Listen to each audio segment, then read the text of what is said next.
You're listening to the Co-Creator Network. When you change the way you look at things, the things you look at change.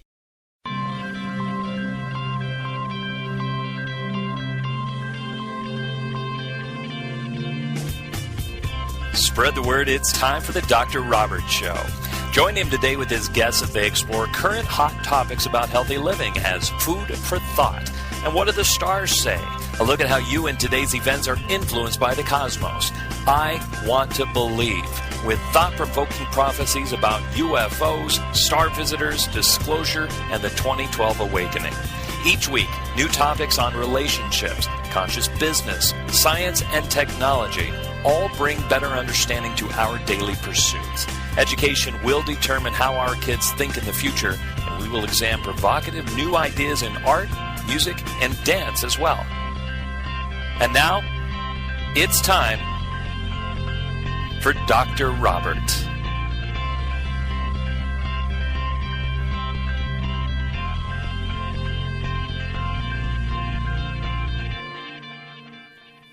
Hi, everyone, and welcome to my show. I'm so glad to be here as always, and I'm thrilled to have you, listening to our weekly show here, that I've started last year, and, wanting to bring a little bit of a variety show in spirituality and concepts and ideas and, having different segment hosts.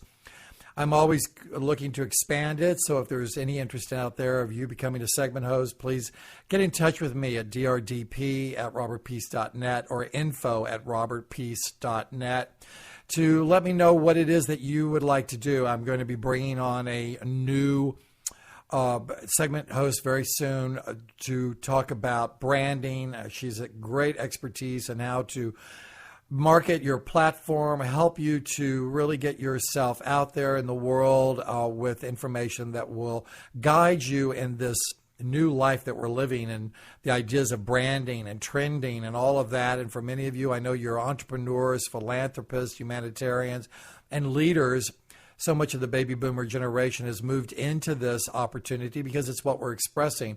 And for a lot of younger folks listening to my show, it's always about how do I present myself in the light that I want others to see me in, which is in my best and highest good and theirs. So branding is very important. I'm looking forward to having her join us and many others. I'm hoping to expand the show out past one day a week. So that opportunity hopefully will show itself as we bring more and more people into the production staff. But thank you so much for joining me each week and sharing with us in this hour of information that we feel that we're enjoying giving to you and sharing with you.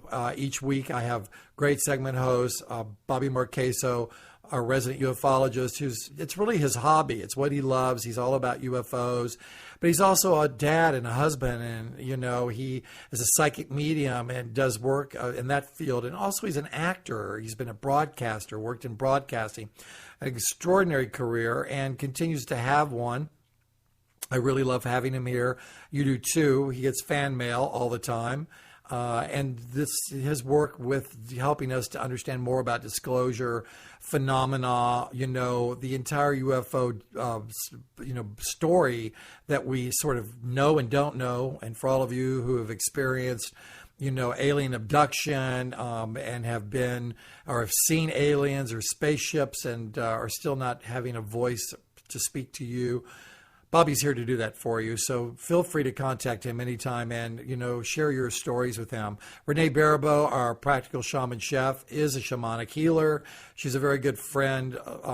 Known her for a while as well, and she has, she also brings a lot of her information about being in the culinary world. She's been a restaurateur. She's owned businesses. She's published author. She works with, all kinds of food and information. And I love having her on the show to help support us in growing our field of information about the food that we're putting in our body, the things we're buying at the grocery stores, and information that can help shift us into being able to live a more balanced and healthy life here in our physical plane. And also joining us each week is another good friend of mine, Joseph Anthony. Joseph is an extraordinary psychic astrologer. He and I have worked on the same platform, along with Renee and Bobby. All of us have been, interesting enough, in fact, all the people on the show, I just realized, have one time or another, we've shared a platform, a stage together. So, wow, I just realized that. I don't think I thought about it because I actually knew them before we were on stage together in conferences or shows. But Joseph lives in Sedona. He's a great guy, and he is an incredible intuitive when it comes to understanding the information that correlates to the planetary systems and how it relates to us. Much like how I do the intuitive numerology, he does it with star mapping. So I love that. He'll be giving his report this week.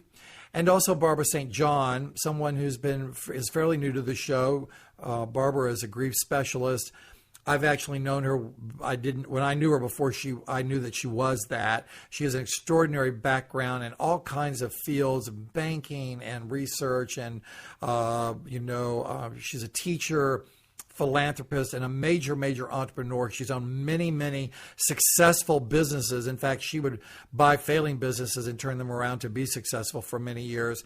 And she's also parlayed her real truth into grief specialist work, working with post-traumatic stress syndrome, people who are going through extreme hardship with adversity, dealing with their own death or the death of people around them, sudden death, near death, and at all. And of course, I've experienced so much of that in my life with 5 catastrophic events that I've experienced. And plus, of course, I'm a baby boomer age, which means I have, at this point, buried a lot of people in my life. So this information is vital for us. It's important. It's helping us, especially the baby boomer generation, to be able to connect into where we are and in relationship to our parents now getting older or crossing over, transitioning into from death, and friends and a lot of other people. And for younger people out there, a lot of you are losing a lot of friends and family members, and you're understanding that there's a place to go and a person understands and can really support and help you with this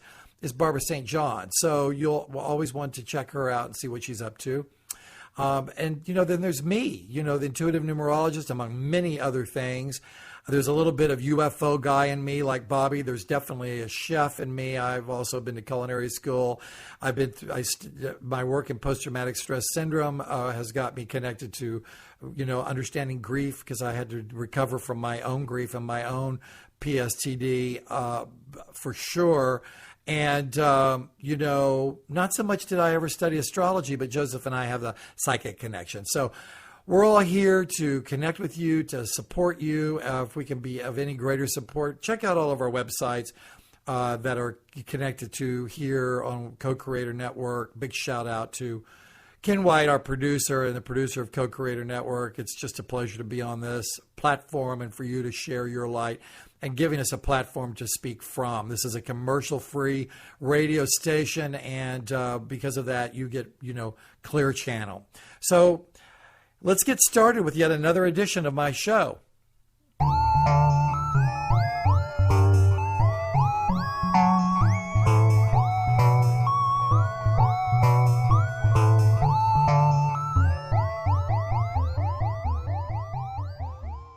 And joining us on this segment of the show is my good friend Bobby Marchesso, our resident ufologist. You can learn more about Bobby at www.bobbymarchesso.com. Hello, my friend. How are you today? Well, I'm great. How are you? I'm very, very good. We've got the new moon. I feel it. I feel the new beginnings happening once again, and that urging forward to keep creating all that we can be. There's a lot of people who I had read one account of somebody saying that this full moon and stuff, that the next couple of days, the 3rd and the 4th, very chaotic and hectic, and maybe some bad things happening in the world and stuff. I don't agree with that. Do you? Well, since it's not the 3rd or the 4th anymore, that was last week, it's really hard to know whether or not we had that experience and we're going to replay it again. Oh, there you go. Oh, my gosh. So here we are. We're actually taping for the 10th. So we're in new moon sort of energy, right? Yes. And, okay, yes. So we'll just sort of catch Bobby Marchesso up with the times this week. Thank you. and believe in our heart that it's around April the 10th. I don't know what's happened. I was driving along and my watch suddenly stopped and my vehicle went blank. What date is this? I'm sorry, and the year? Can you please tell me?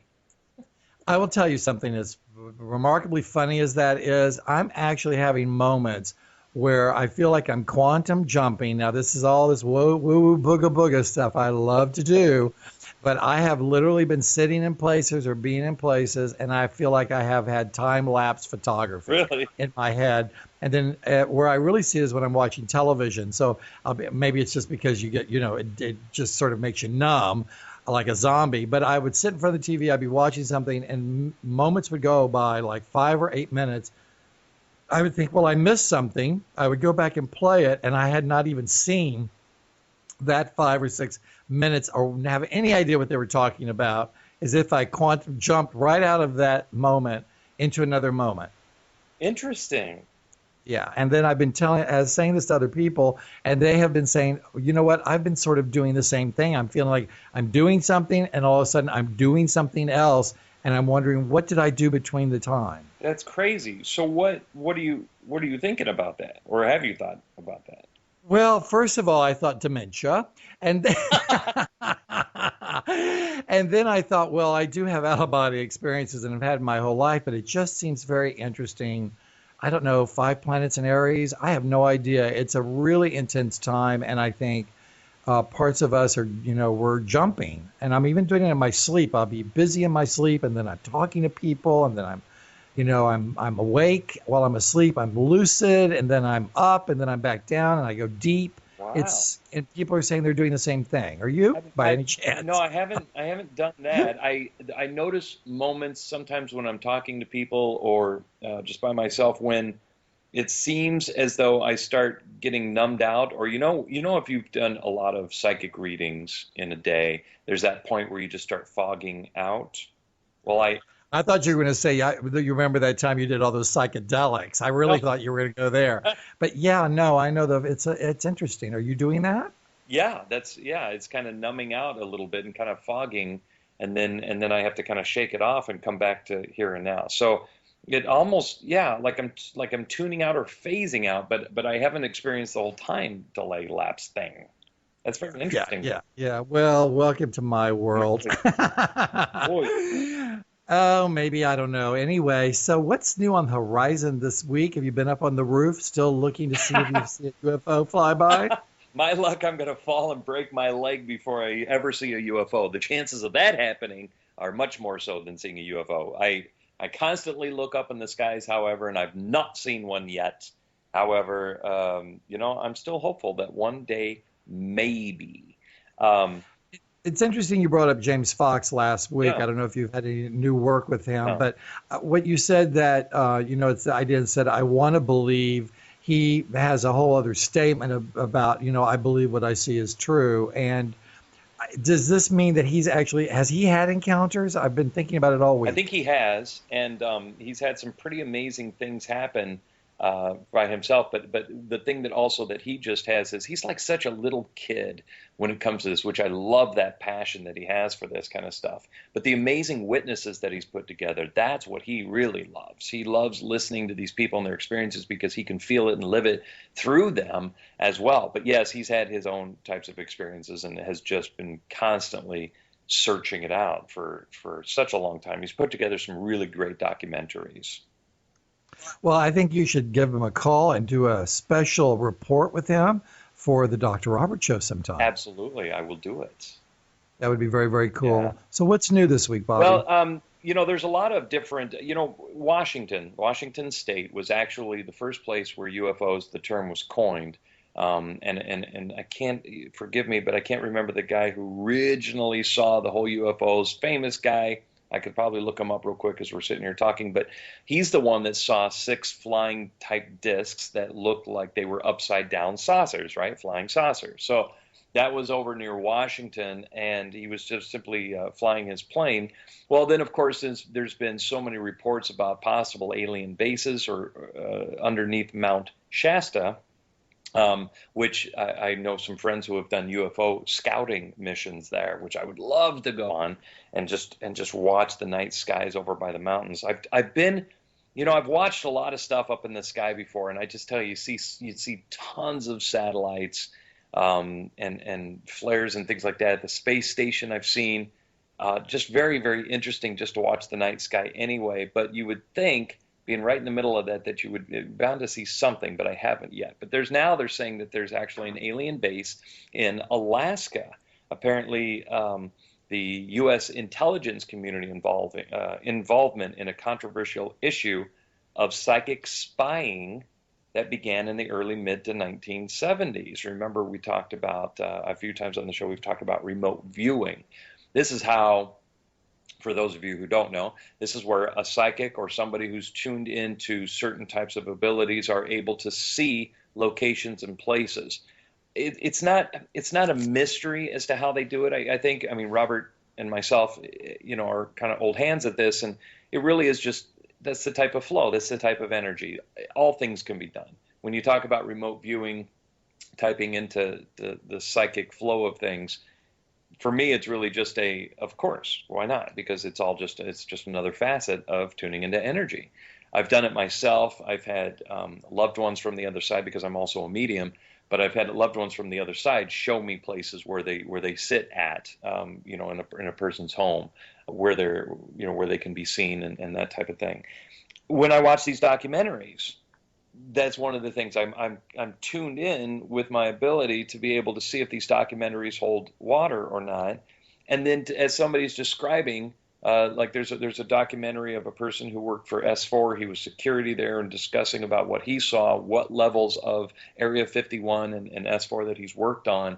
And as he was describing them, I have the ability to tune in, and it's not just my imagination trying to picture what he's saying. It's actual. For me, I know the feeling is of actually seeing what he's talking about. And so, in a sense, that's also remote viewing. And I've done that when, again, from finding lost hikers. I've had police departments call me, and I've been able to see in areas on a map where they're located at. So it's an easy enough thing to do, again, tuning into your psychic abilities. For those of you who have them, you can get them. I think Robert has them on sale just now. So if you want, contact the Dr. Robert Show, and he'll sell them to you very cheap. Psychic abilities. That's where I got mine. I got a 2-for-1 special. I chose remote viewing and mediumship. So thank you, Robert. So as far as going to these mountains and seeing these, remote viewers have said that they have seen aliens living deep inside Mount Hayes in Alaska. They were very human-looking, differing only in the heart, lungs, blood, and eyes. That's quite a difference. Ominously, he said that the aliens use thought transfer for motor control of us. He said the site has also been responsible for strange activity and malfunction of U.S. and Soviet space objects. Interesting. Again, that's an alien base in Alaska at Mount Hayes. Especially the controversial nature of some of the UFO stories that came out from the Alaska period in 1947 to 1950. It seems to be kind of a highlight, not only for Alaska, but also, of course, with Roswell and all of our own UFO encounters.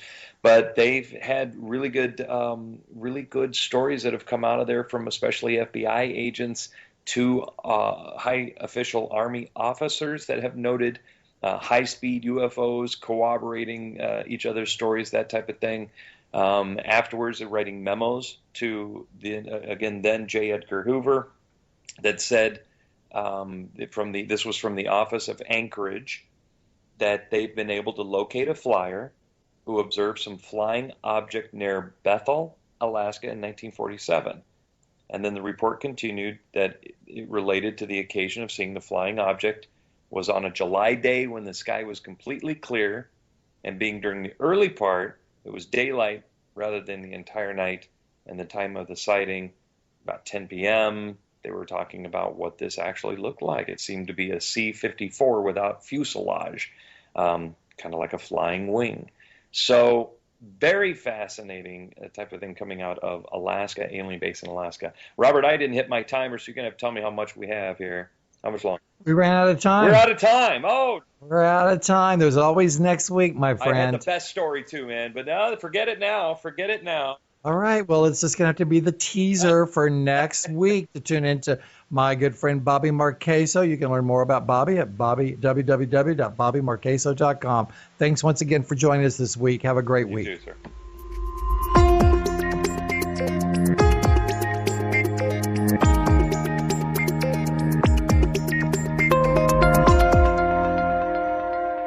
And on this segment of the show is my favorite gal pal, Renee Baribeau, our practical shaman chef. Hi, Renee. How are you today? I'm great, Robert. How are you today?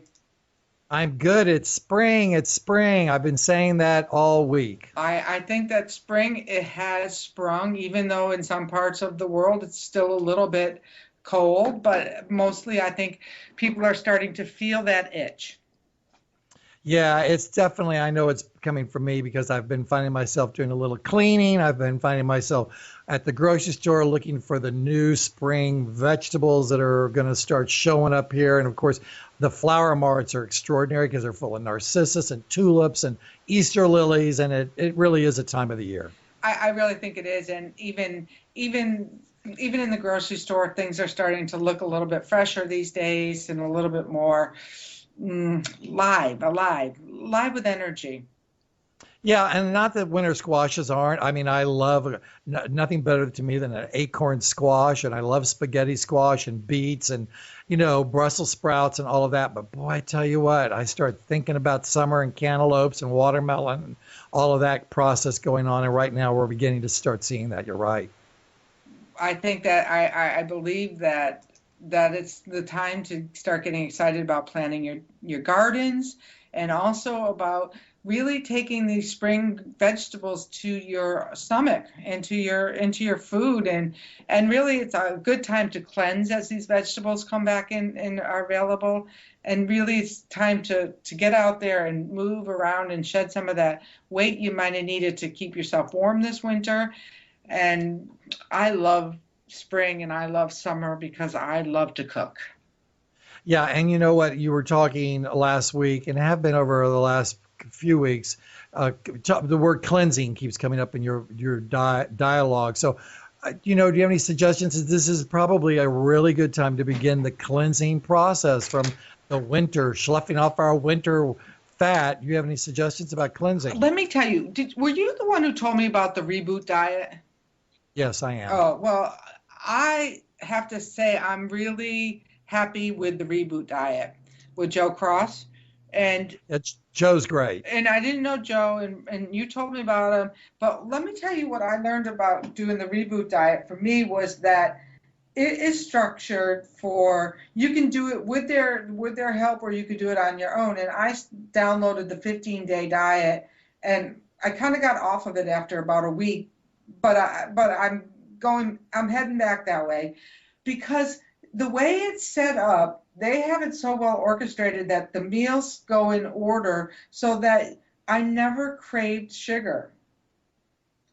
Yeah, it's fabulous. For those of you who are not aware of Joe Cross, he has jointhereboot.com, which is based on a documentary film that he did called Fat, Sick, and Nearly Dead that he produced a couple of years ago about his own personal journey with bad health in his 40s, caused from obesity, and that he went on to his program to change his life. So it's really a fabulous program. And I believe me, I'm not one of his producers or anything, but I mean, I got a couple of really great recipes from there that are really simple, and I think that with spring in the air, you can use these things really well. Like one recipe that I loved was for a cucumber, ginger, cilantro, and lime juice.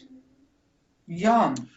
Yum, yum. He's got one that he does with poblano peppers and jalapeno peppers and cucumber. That's a juice that it's to die for me. I mean, I thought this juice was so good that you could serve it at an afternoon tea party. I mean, it's that delicious. In fact, the other day I was making it and they're like, well, something's not right. And I realized I needed the lime, but I had squeezed some fresh grapefruits from my own tree. And so I added that to it and it worked just as fine. But, the other one was, I think I talked to you about that spinach soup that I made that was just spinach and leeks. And I think I put almond milk in it or no, coconut, and it was so delicious, so easy to make. And last week we were talking about was how can parents do this, and people who work. Well, let me tell you, that soup took me all of about 15 minutes to make, and I made enough for several days, and it was so delicious I didn't mind eating it. That recipe is over at the Shaman Chef on Facebook.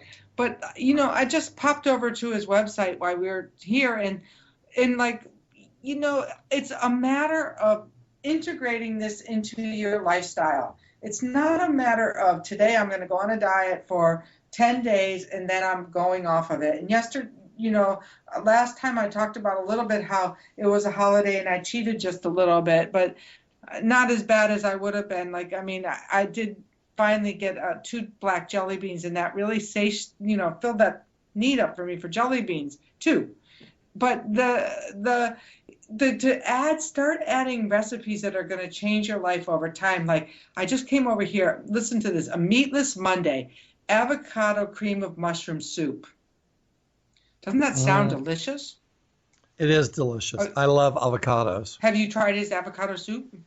I have tried everything. I'm a huge Joe fan. I've known him for a long time, and I've done the reboot for way over 16 months now. And I Xeroxed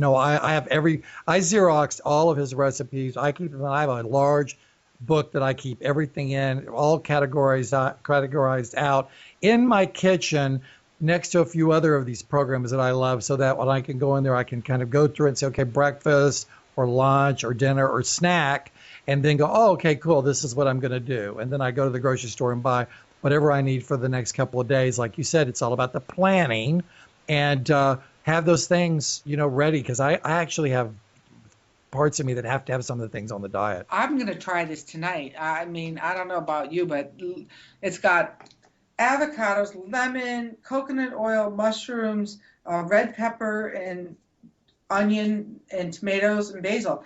For me as a chef, and this is one of the things that I always tell people, you want to keep it simple.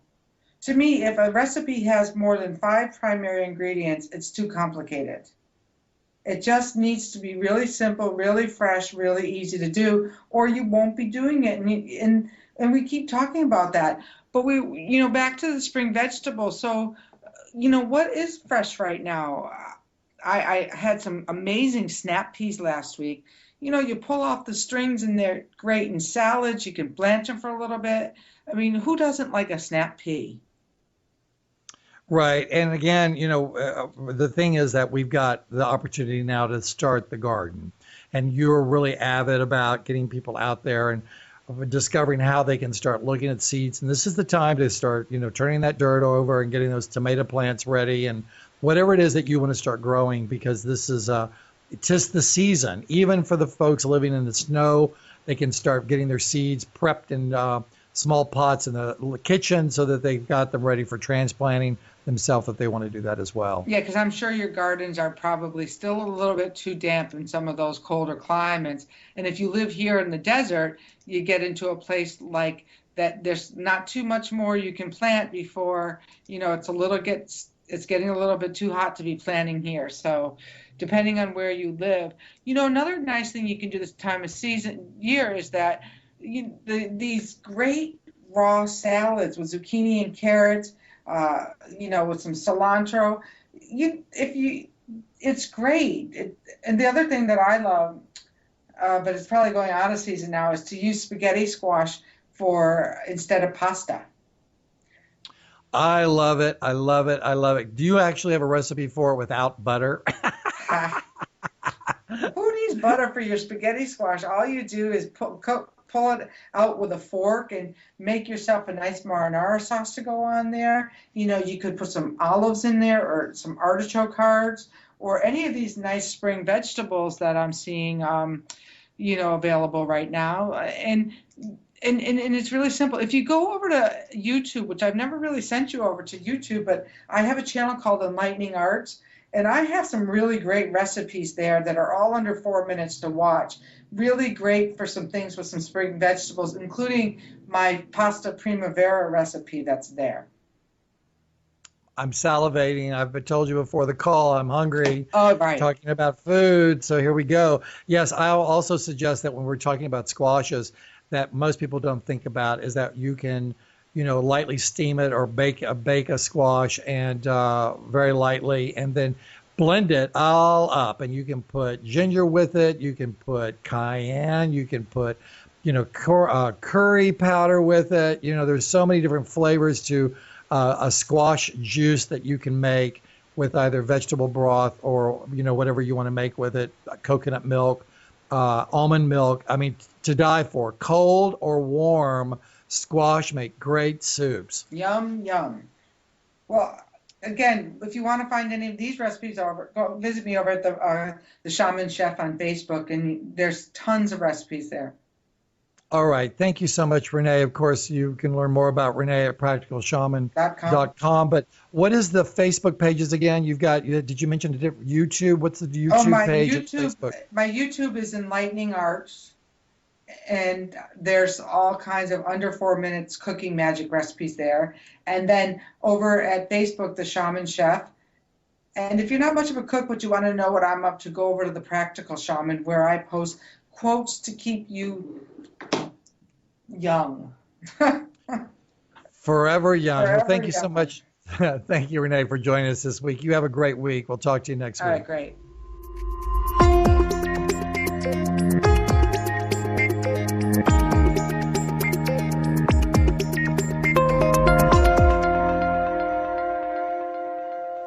And on this segment of the show is joining me Joseph Anthony. You can find out more about Joe at www.planetswithin.com. Hi, Joe. How are you today? I'm doing great, Robert. Doing great. Happy new moon. Oh, yes. We're in the new moon, which I love new moons. It's very much new beginnings. Absolutely. And you couldn't ask for a better new moon in Aries as it is today with all these planets in Aries. Talk about, wanting to start something new. This is it. This is the day for it. Right. Makes me think of the Michael Jackson song, starting something, starting something. It's that feeling of energy and excitement. And we've been really sort of driving this energy for a while now. Mm-hmm. It's been really great, and it's going to keep going. Is that true? Absolutely. Totally. Today, this new moon in Aries is going to be joined by the cosmic lovers. It's going to be joined by Uranus, and it's very well aspected throughout this week. So, and then we'll be joined by Mercury, which has been in Pisces all this time because it went retrograde. On Saturday, it'll also go into Aries. So now we have 5 planets in Aries, which is going to help momentum even more. Our thinking becomes even sharper or quicker. And I wrote about it in my newsletter. People could also go on my website and look at my newsletter for free. It's on planetswithin.com. And I write the horoscopes, and I write an outline of what the planets are doing each month to give people an understanding of what the cycles are and what they're influencing us for the week. So I encourage people to get over there and take a look, and if they want to sign up, great. So this is going to be an interesting week, Robert. We've got Pluto in Capricorn, which is going to start going retrograde again, but that's no big surprise because it happens every 5.5 months or so. Because it's an outer planet, it tends to move a lot slower around the sun. So for about 5.5 months to 6 months, depending on the sign that it's in, it tends to slow down and go into what's called retrograde mode. For those folks out there that don't know what retrograde means going within, going backwards, revisiting. So with Pluto in Capricorn, and I've been talking about this for quite a while, Pluto, the transformer, the destroyer, it's linked and associated with Hades, the underworld, and so on and so forth. And it's in the sign of Capricorn, which is all about organizations, structure, governments, corporations, religions, and it's continuing to go through the sign all the way until 2023, where we'll see our entire world's institutions, societies, governments, religions all become transformed by the end of it, the end of this period. And we could see that now as we go through a lot of these changes, and we see how government is changing and how religion is changing and how corporations are changing, and also on a personal level, how we perceive them, that's also changing. So it's going to go retrograde again on Friday, which gives us another opportunity in the next 5.5 months or so to really question all of these institutions and how we perceive them.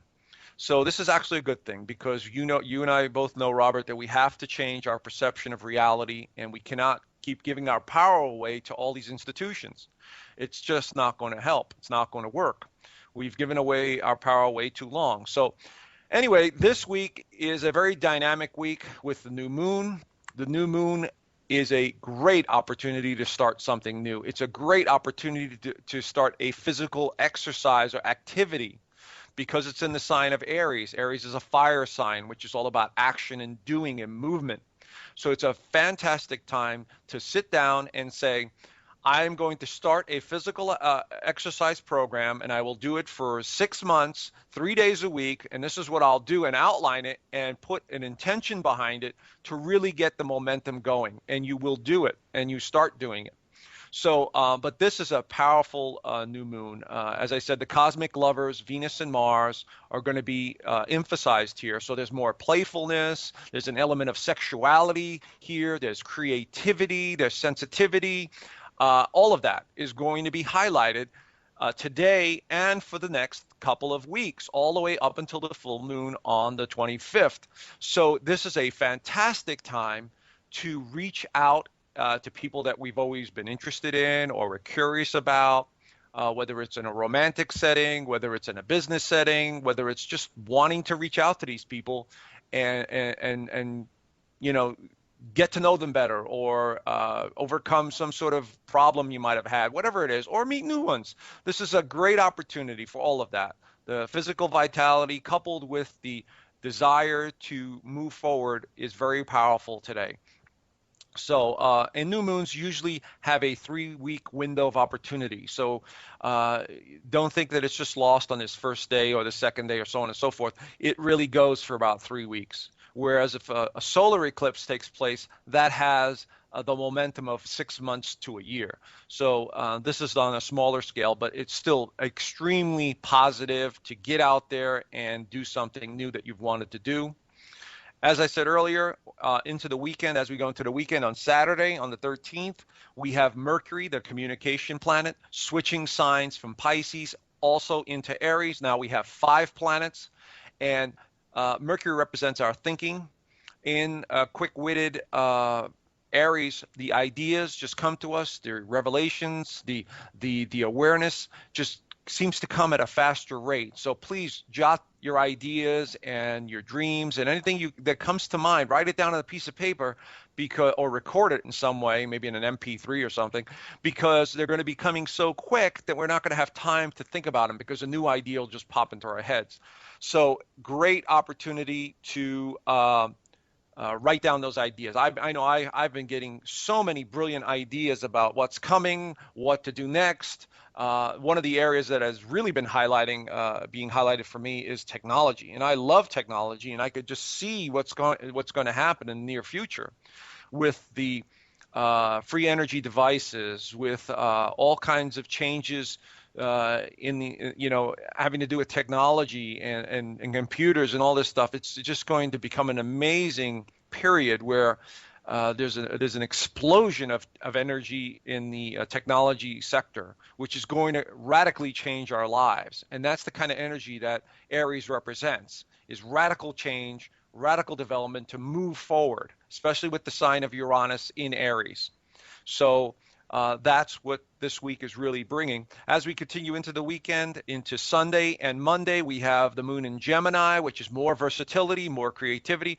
We will not be able to keep quiet this weekend, Robert, because the moon in Gemini is just, all about communication. And we already have 5 planets in Aries. So talk about ideas and talk about verbal communication. That is extremely highlighted this weekend. And as we go into Monday and Tuesday, now the moon starts to switch signs and it goes into self-protective Cancer, which is not exactly the greatest for all these fiery planets. And I like to say, since the water signs, Cancer, Scorpio, and Pisces represent water, and Aries represents fire, I always like to say, what does water do to fire? Kind of extinguishes it or puts it out. So it's the same when the planets go into a certain sign and, there's a dominant sign there, and then all of a sudden the moon shifts into Cancer. It tends to add some water to that fire to diminish some of it. But again, don't let that stop you. It's just a sort of a temporary, I don't want to say roadblock, but it's a caution sign to just pay attention to what you're doing and be aware of what you're doing. So as we go into Monday and Tuesday, it's more about being aware and about what you're doing, paying attention. And also on Monday, Venus, sensual Venus, enters the sign of Taurus, which is the natural fitting for Venus. Venus rules two signs, Libra and Taurus. So it's going to go into Taurus now, where the momentum starts to slow down again. Remember I said when these planets start shifting into Taurus, now we have a more of a grounding sense, or we have more of a foundation building sense. And Venus will lead the way, and then followed by the Sun later on in the week. And then all these planets will start shifting into Taurus by the end of the month. So as you can see, Robert, we have a continued momentum from last week. This new moon today is very positive. Start exercise programs, write down the ideas that we may have to accomplish, and we have a 3-week window of opportunity to get these things done. So I would suggest to everyone listening, go in the direction you want. It's very favorable. Don't be discouraged, and don't be afraid of change. So I think it looks great overall, Robert. Yeah, it does. It has been looking really great. I think we're in this new Gaia golden age of energetic field of being much more lighter. I know we're at just the beginning dawn of it, but boy, I tell you what, if this is any indication of what the next 26,000 years on the planet are going to be like, yahoo! Exactly. Exactly. All right. Thank you, Joseph, for your report today. We always look forward to hearing from you. You can learn more again about Joseph P. Anthony, our resident astrologer here. I must say psychic astrologer here on the Dr. Robert Show at www.planetswithin.com. Have a great week, Joe. Thanks. You too.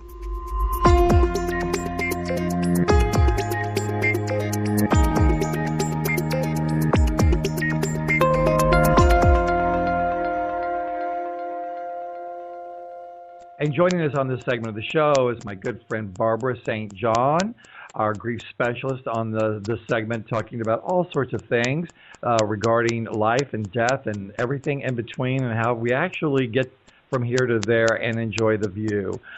You can learn more about Barbara at www.barbarastjohn.com. Welcome, Barbara. How are you today? I'm great, Robert. How are you? I'm good. Thank you. Good. Thank you. It's been, it's spring. I love it. It's spring. That's all I can say. I go outside and everything is roses and blooming and the birds are laying eggs, and I'm a lover of spring. Oh, well, of course you're in beautiful California. I'm in Arizona, 90 degrees here pretty soon. Well, wherever we are, let's just enjoy the view. Barbara, I know today is a subject that I'm fascinated by. It's all about giving hope and, taking action within the framework of hope. Hope is a very interesting word because sometimes I have a feeling that hope is a very it's visceral, and then at other times I feel like it's wanting. So I'm very curious to hear what you have to say about hope. Well, my good friend Dr. Robert Anthony, he was a mentor of mine. He's written about 20 books, wonderful man, talks about giving up hope and taking action. So I thought I would talk about hope and how hope can be a form of scarcity. And there are those who live in hope and those who produce hope. And what does it mean to be a producer of hope? And that's why I often ask my clients, I say, how do you produce hope? People who produce hope are creators. People who live in hope are those who just wish and wait for things to change, you see. So there's a difference. You either produce it or you live in it. And hope is essential because without it, life would be a daunting task. However, there is a dark side to hope, Robert, that very few people talk about. And the difference is what we do or don't do with hope. And for a lot of people, hope is characterized by waiting for other people or the events to change so that we can be happy or get what we want. And if they did this or they did that, I'd be happy. If this changed or that changed, I'd be happy. And in this respect, hope is like the dark side of positive thinking. That's what I say. Positive thinking really brings about change because it's passive activity. We're in our brain and we're just like, thinking positively, but we're not doing any action. We're just in the hope. And then this becomes, the hope then becomes a waiting game. And what people fail to understand is that hope is only a small part of the equation of success. That, we cannot have success without action. So hope leaves you in a negative reinforcing cycles of expectation, disappointment, stagnation, when we live in hope. So I often tell my clients, give up hope and take action. Because they'll say, well, I prayed to God, and I hope it changes, and I hope my partner changes, and I hope, well, maybe your reaction to your partner needs to change, you see. Maybe your reaction to events needs to shift or change, your thoughts about those things. And hope also for my clients, it seems like it's longing and wishing for things that we think we don't have or that we want to be different. If we hope for something to be different, or we want it to be different, or we hope it will be different, we're going to be miserable.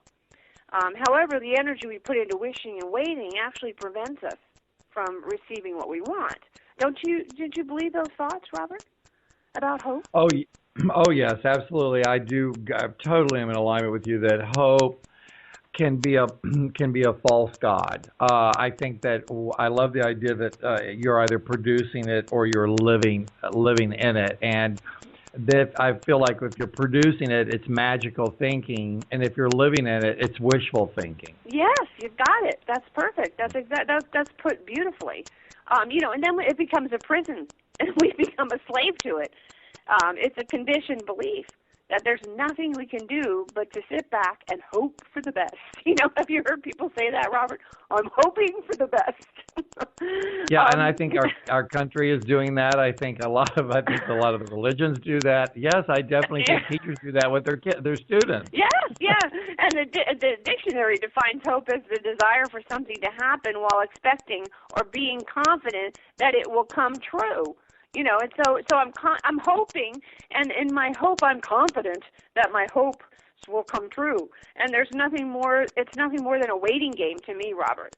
It's when my clients sit and hope to get better or hope. No, you have to take the action. And even with my weight clients, it's like, well, I can, hope that I don't eat the chocolate, or I can actually, decide that this is the movement I'm making. This is the action I'm taking. I can hope my body, slims down. Well, we're just giving up the hope and we're taking the action that will create for us exactly what we want and desire. Do you have thoughts about that? Well, I think where it goes awry, and I think most people, and where we can sort of support them on this conversation, is that hope doesn't sound very connected to decision. Mm-hmm. And decision is often what is required in order to take action. I believe that the decision is one of the most important parts of the process of anything we're wanting to really, reveal within ourselves and all the gifts of the experiences we're having on Earth. So if we're in a hopeful state, it's simply stasis to prevent us from creating a decision to go into action, don't you think? Absolutely, absolutely. And many people, they have dreams and then they wait for the sign from heaven. I love that. I'm going to wait for God. He'll put me on the right track. And when it doesn't show up, they give up. And they go off into some other adventure, again waiting for the sign that it's finally that it's going to work, you see. And we're conditioned to wait. You think about it, how much we wait on this planet. We wait for the bus. We wait for the grocery store. Wait for our kids. We wait for the bank. We wait when we raise our hands in school, for the teacher to call on us. We're just always waiting. We wait until our parents, teachers, or some other adult tells us that it's okay to be what we do, what we want to do, and be who we want to be. So we're, again, waiting and hoping. So people that are into hope feel, you know what it is, Robert, is powerless. If I'm in hope constantly, I'm powerless. And it's a pattern. It becomes a conditioned pattern. And so, you know, people just cannot overcome great odds or accomplish fantastic feat if they are living in hope. And so, you know, we have to move forward. It's like we're powerless because the traffic's heavy, the kids won't cooperate, or some excuse, you know. And if we really face the truth of the situation, we'd see that it's that we feel powerless, that we feel like, you know, if I hope, you know, but it really weakens people. What's your thoughts on that? Well, I think really you said it. It's the way we've been conditioned in society. I think that one of my biggest messages is often that there's not going to be any rescue mission. Right. God isn't going to come down and, you know, change our life for us, and the aliens aren't going to beam us up. There's no mission to change the world. We are what's the change we're making in the world, and I think it is about accountability, responsibility. I know at times that I have felt hopeless because we all have moments where we sort of give up. Yes. I look at those moments, and it really is because what I realize in that moment is that I know that I am not making decisions based on good choices. I'm not allowing myself to open myself up to choices. I'm making the same sort of decision or commitment to the same choice over and over and over again, which then doesn't become a choice, and I give up because I'm not getting the results I want. I never think, oftentimes, I've had to kind of learn that, well, perhaps I need to make new choices in my life. Right. So actually taking different action. And, you know, because you're realizing, well, I'm doing it this way, and I'm hoping it'll come out. And when we keep moving forward and doing the same thing and hoping it'll be different, that's where we have to give up the hope and take action in a different direction. And very powerful. It's very powerful. It is about willingness. I believe that we are generationally in a place where we've moved into a vibration of more willingness in our world to actually make the changes that are necessary for a new event horizon. And hopefully... I love it. I love it, Robert. Right? That was beautiful. Right, and so that's what's going on, and that's what we're doing, and we're not ready. We're not so far ready, willing, and able to step into the courage oftentimes. And I think I just saw a documentary real quick on, you know, the 2013, and looking back that we're in the worst depression since the Great Depression. This is the next Great Depression, and I thought about it and said, oh, I'm living in a very historical time on the planet that someday they're going to write about, you know? That's right. And I can excitedly say I lived it. Right. It's like, wow, I'm living in the Great Depression, but you're seeing all this hopelessness by people who've lost everything. And really, I believe that it's asking all of us to make the changes, to be more co-creative, and to support and accept help from others and accept help from each other and move forward in a completely new direction. Exactly, and that's giving up the hope and connecting with each other and communicating and moving into action. And that's what a lot of people have been doing, Robert, too. They realize I've got to take action to change my life. Mm-hmm. Yeah, because the government isn't going to support it. They've already said they're broke. Yeah. And the religions are, you know, the churches, and I got to give, you know, I'm the first to sort of times beat up the churches, but I'm watching them really open up their pantries and people are really finding it a different way. I don't know if it's because they're looking for the spiritual truth in the churches, but they are becoming something that actually is supporting society in a way, like making sure that there's enough food for those kids while these people are going through these changes. Absolutely. And I like all these food drives. So everybody go out and support each other in a food drive. That's How about right. that? Give up the hope it's going to change, and let's change it, Robert. Let's change it. Thank you. All right. Thank you, Barbara. You're always a lot of fun. I love you very much. You have a great week. Thank you, Robert. Love you too. Bye now. Bye-bye.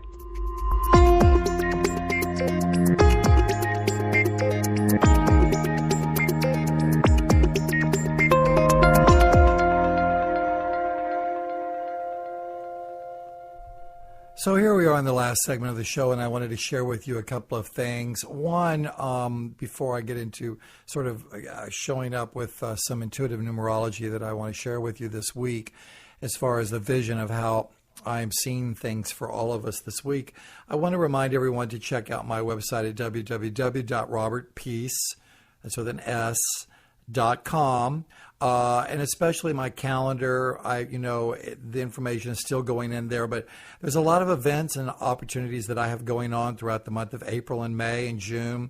I'm being presented on several telesummits that may be of interest to you. Lots of other people that are, very top leaders in their field will be joining me. Just to give you a heads up on some of the things that are happening here in the near future, on April the 11th, I'm going to be on a telesummit with Debbie Fumonti.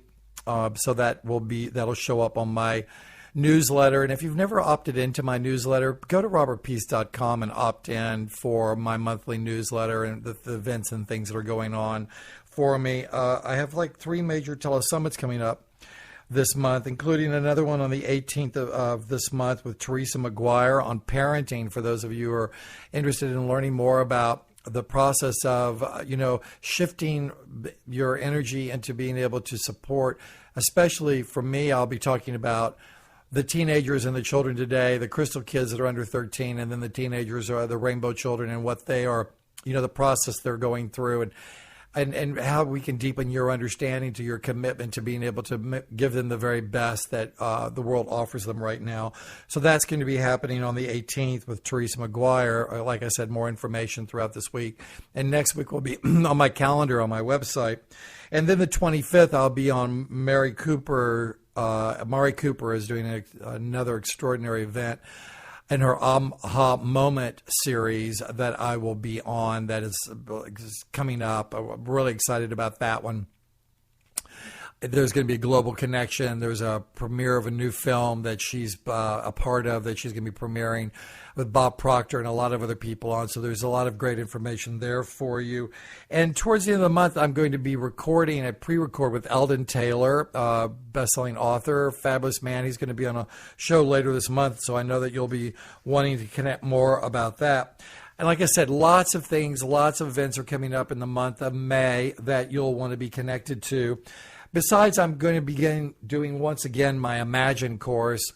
The name is expanded out to Imagine, Create, Believe, which is a concept that I've done many years ago and have also taught people how to facilitate that program. We're going to be doing it as a teleclass. It's going to be a beta program that I'm going to be presenting globally, where it's on television. You'll be able to link up to it through my website. We're setting up a special page for that. It'll be able to be a Q&A and sort of a whole program, almost like a workshop feeling that we can be involved in and really be able to connect with. And that's really it's basically a time management class, but it really is more than that. It's about how we produce, direct, write, and star in our own movie called Our Life. And for a lot of us, we spend a lot of time guest starring in other people's movies, friends, families, relationships, our career.